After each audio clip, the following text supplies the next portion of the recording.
Bună, dragii mei! Bine ați venit la Taroterapia! Bine v-am regăsit! Astăzi facem o citire interactivă. Ce gândește acum despre tine persoana care te interesează? Vom avea două grupuri. Grupul 1 cu tarotul Heavenly Bloom, grupul 2 cu tarotul spiritual.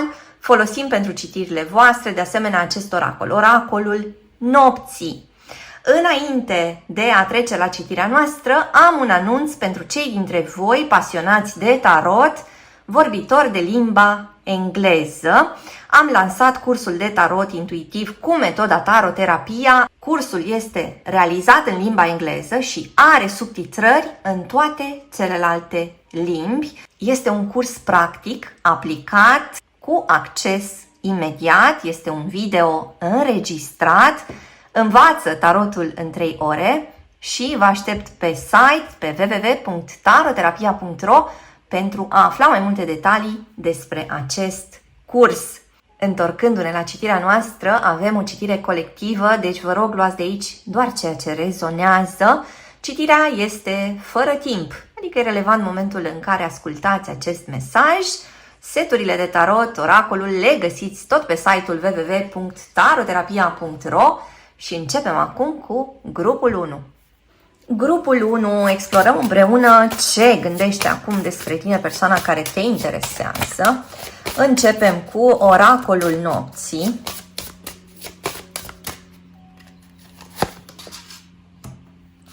Și iată, avem pe cineva care se furișează pentru a afla niște detalii despre tine, ascultătorule. Cineva care încă nu îți apare în față direct. Cineva care probabil că te spionează, pare că îți urmărește mișcările, e pe urmele tale, calcă pe urma pașilor tăi. Există ceva ce această persoană încă se teme să-ți dezvăluie, ascultătorule. Se gândește cum ar putea să îți prezinte ceva anume. Pare că are o anumită ofertă pentru tine, nu știe cum va ajunge la tine această ofertă, nu știe ce vei face tu și cum vei reacționa în fața propunerii sale. Haideți să vedem din tarot ce putem afla despre gândurile acestei persoane vis-a-vis de tine, ascultătorule.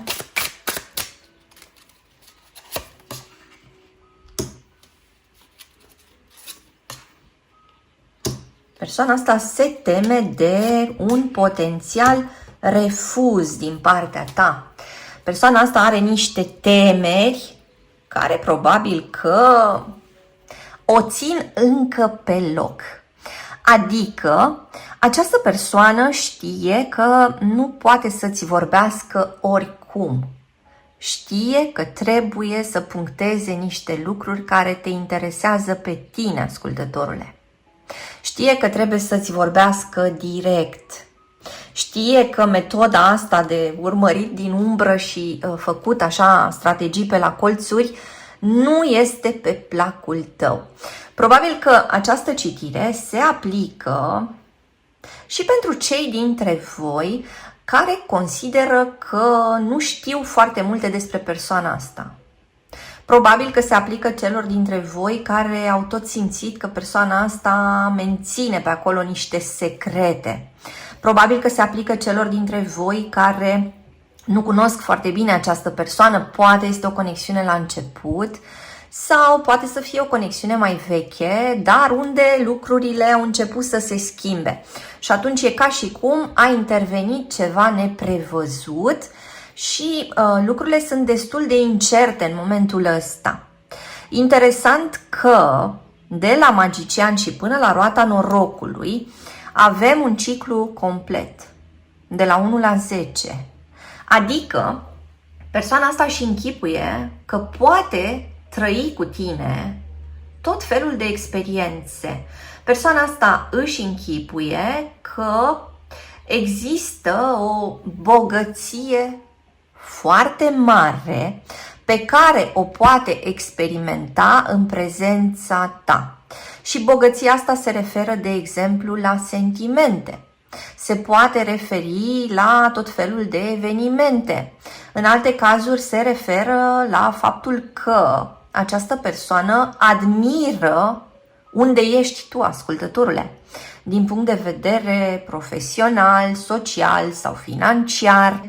Admiră, eu știu, prietenii tăi, conexiunile tale în general și ceea ce poți face tu cu ele, felul în care tu valorifici lucrurile. Pare că pentru această persoană, iată, intrarea ta în viața sa poate să aducă ceva bun, norocos, o schimbare foarte mare. De asemenea, magicianul ăsta, cu toate elementele în fața sa, vorbește despre cineva cu foarte multe resurse. Adică felul în care această persoană te vede, ascultătorule, este în primul rând admirativ. Dacă vă uitați aici, în cartea cu scufița roșie, da? Îl avem pe lup, furișat și mic aici în spate și scufița roșie personajul principal. Cineva care nu se vede pe picior de egalitate cu tine, ascultătorule. Pentru că tu ai niște pași, chiar foarte mulți, în față. Tu ești mai evoluat sau evoluată. E ca și cum persoana asta încă trebuie să parcurgă tot felul de stadii ca să ajungă undeva într-un loc similar cu al tău. În alte cazuri, țin că aici vorbim despre cineva care se întreabă dacă are șanse la tine. Dacă are șanse să stea lângă tine. Adică cineva care se întreabă dacă îl vei băga în seamă, ascultătorule. Dacă ceea ce vine de la el sau de la ea are vreun sens pentru tine. Pentru că persoana asta a văzut în tine de foarte multe ori un mod înțelept de a acționa. Modalitatea ta de a te adapta la ceea ce venea către tine. Bun sau rău, provocare sau oportunitate, pare că felul tău de a face lucrurile este un soi de model pentru această persoană. Și atunci, probabil că această variantă de a sta în spate, de a sta în umbră, păzește, de fapt, această persoană de la o respingere supremă. Persoana asta nu are încredere în forțele proprii, însă știe că tu ai încredere în forțele proprii. Și atunci se teme ca nu cumva, de acolo de unde ești tu foarte sus, să-i trântești un mare refuz. Iar acest mare refuz ar fi o tragedie pentru el sau pentru ea. Și atunci preferă să aibă o atitudine precaută, rezervată, mai tăcută, să mai încerce, să mai testeze, să mai afle niște lucruri despre tine. Mă întreb cum rezonează cu voi, vă rog să-mi spuneți în comentarii mai jos. Haideți să vedem în continuare ce mai apare aici. Ce este în mintea acestei persoane vis-a-vis de tine, ascultătorule?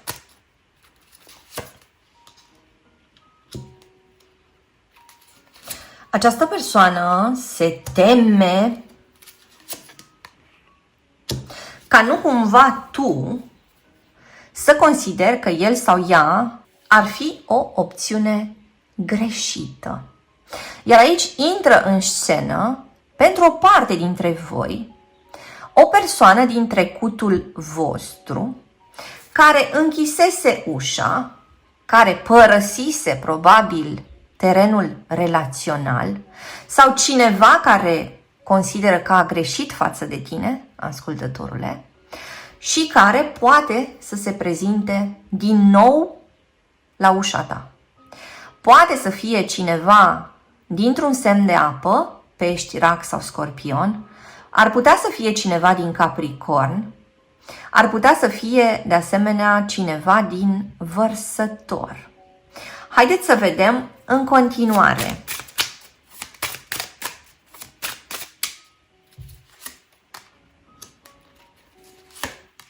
Persistă acest comportament de spion.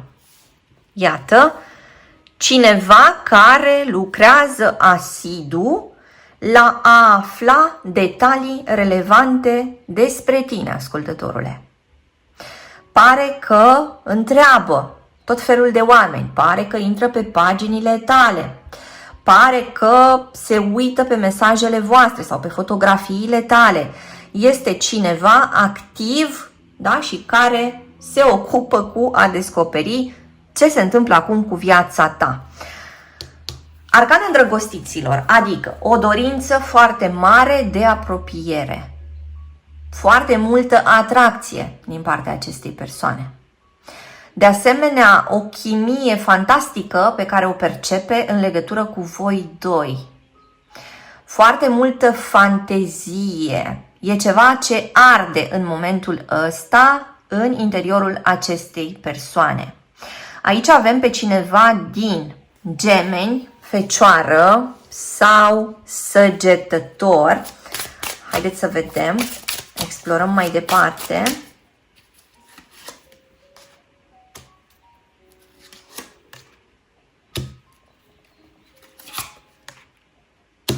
O invitație, un telefon, niște mesaje, dorințe exprimate din partea acestei persoane. Va îndrăzni să lase până la urmă misterul deoparte. Va îndrăzni să-și facă intențiile cunoscute această persoană. Pentru că știe că s-ar putea să piardă foarte mult dacă rămâne în tăcere, dacă rămâne în întuneric, dacă stă în spatele cortinei. Adică această persoană știe că trebuie să acționeze totuși într-un timp rezonabil. Pentru că altfel lucrurile trec pe lângă el, pe lângă ea și se trezește fără tine, ascultătorule. Îți mulțumesc că ai fost cu mine astăzi, te aștept și data viitoare. Între timp, hai pe www.taroterapia.ro. Găsește aici cursuri de tarot cu metoda taroterapia, citiri personalizate, seturi de tarot, oracole, cărți și alte surprize. Dă un like, lasă un comentariu și abonează-te la acest canal dacă ți-a plăcut acest video, iar până data viitoare să ai grijă de tine! Sunt aici cu grupul 2, cu cei dintre voi care au ales tarotul spiritual. Începem cu oracolul nopții. Ce gândește despre tine acum persoana care te interesează? Haideți să vedem. Iată pe cineva care nu știe prea bine pe unde se află, cineva care simte că a intrat pe un tărâm necunoscut, cineva care are foarte multe întrebări, are nevoie de o grămadă de răspunsuri și simt că aici avem pe cineva care știe că trebuie să-ți dea niște explicații, ascultătorule. Aici e cineva care a dispărut pe neașteptate sau, dacă n-a dispărut, a lăsat un anumit subiect neîncheiat. Pare o persoană care se luptă cu viața sa de zi cu zi, care pare destul de complicată în momentul ăsta, cineva care se întâlnește cu tot felul de evenimente neprevăzute, cineva care nu are parte de prea mult suport și care știe că a lăsat ceva suspendat între voi doi. Și mă întreb, cum rezonează cu voi până acum? Haideți să vedem în continuare, din tarot. Ce gândește acum despre tine persoana asta care te interesează, ascultătorule?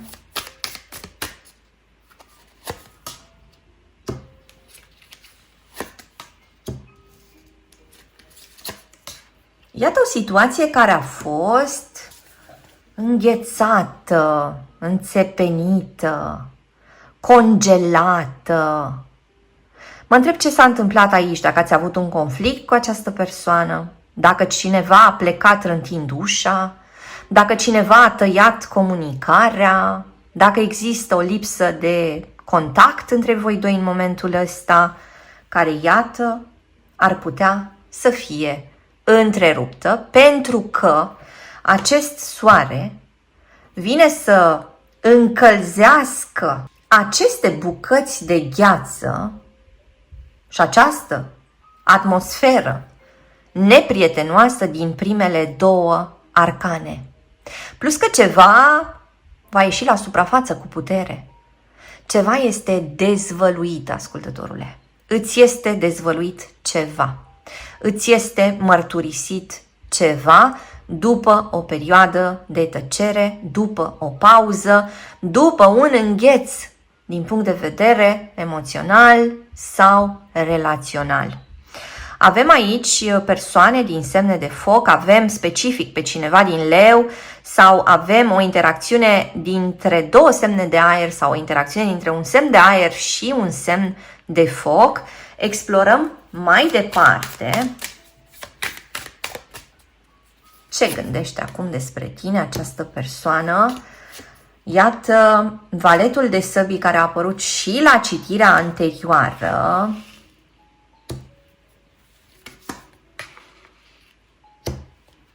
De 2 ori cifra 8.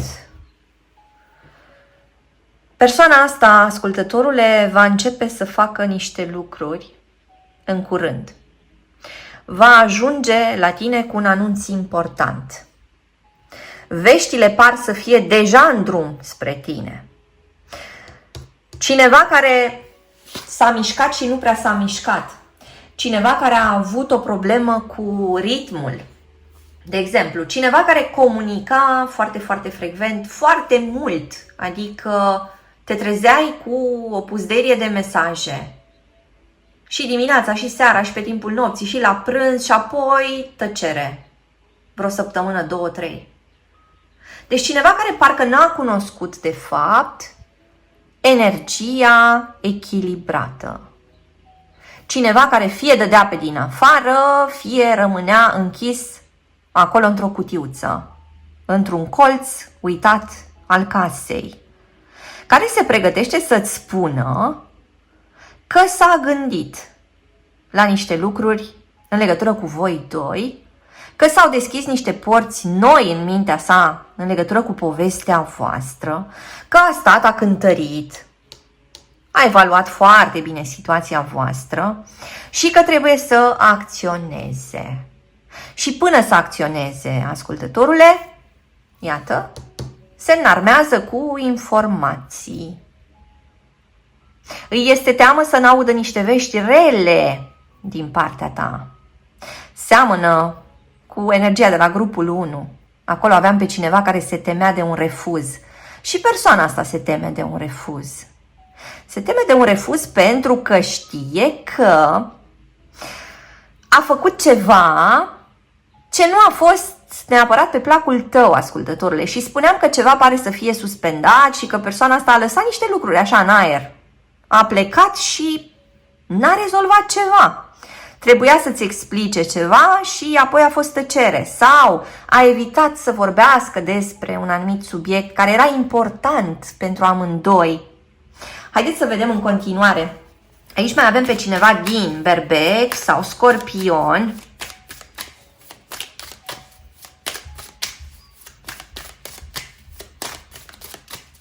Cineva din Rac, de asemenea.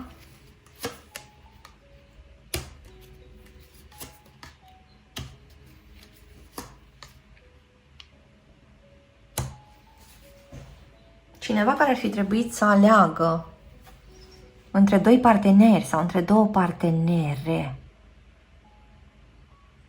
Aici avem o situație care se aplică doar unora dintre voi în cărțile astea 3. Adică vorbim despre triunghiuri amoroase. Cineva care nu a luat decizia finală, care a tot întârziat să vină cu o hotărâre. Cineva care, având două relații în paralel, parcă spunea minciuni și într-o parte și în cealaltă și la un moment dat s-a încurcat în ce spunea. Cineva care a considerat că e mai comod să aibă o relație oficială și una ascunsă, de asemenea. Cu treiul ăsta de cupe am putea vorbi despre o invitație la o cafea, la un prânz, unde ați putea discuta despre ce s-a mai întâmplat între timp. Haideți să vedem în continuare ce gândește despre tine această persoană.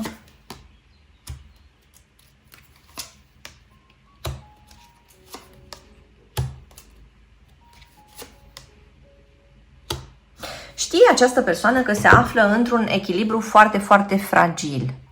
Adică, fiind o persoană a extremelor, nu reușește să se poziționeze undeva mai către mijloc și știe că și dacă încearcă să creeze o atmosferă cât de cât mai firească, va risca să dea greș foarte repede. Și atunci e ca și cum persoana asta stă pe un butoi de pulbere și se teme să nu greșească din nou. Adică persoana asta se teme că poate să o dea în bară, inclusiv cu o greșeală foarte mică. Pentru că în trecut a tot greșit și probabil că tu, ascultătorule, ai tot iertat. De ca și cum s-a dus cam prea departe cu problemele pe care le-a creat, iar acum știe că dacă mai aduce din nou imprevizibilitate în relația voastră, s-ar putea ca tu, ascultătorule, să explodezi și s-ar putea să-ți vezi de drumul tău.